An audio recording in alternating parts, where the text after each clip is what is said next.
মার্কিন president Donald Trump ফ্লোরিডায় অবস্থিত তার বিলাসবহুল বাসভবন মারে লোগোতে সানবাথিং বা সূর্যস্নান করে থাকেন, কিন্তু এখন আর সূর্যের নিচে শান্তিতে শুয়ে থাকতে পারবেন না ট্রাম্প। কারণ যখন তিনি পেট ভাসিয়ে সূর্যস্নান করবেন, তখন একটি ছোট ড্রোন হয়তো তার নাভির ওপরই আঘাত হানতে পারে।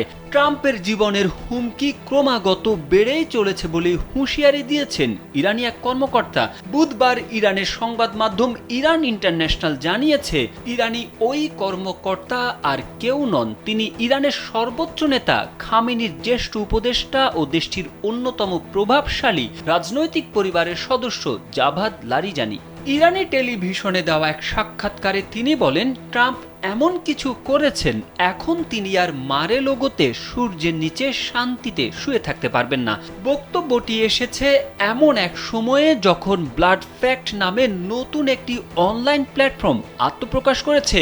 এই প্ল্যাটফর্ম দাবি করেছে তাদের উদ্দেশ্য হলো ইরানের সর্বোচ্চ নেতা আয়াতুল্লাহ আলী খামেনির জীবন নিয়ে ব্যঙ্গ বা হুমকি দেওয়া ব্যক্তিদের বিরুদ্ধে প্রতিশোধ নেওয়া। ওয়েবসাইটটি আরও দাবি করেছে তারা ইতিমধ্যেই 4 কোটি মার্কিন ডলারের বেশি অর্থ সংগ্রহ করেছে।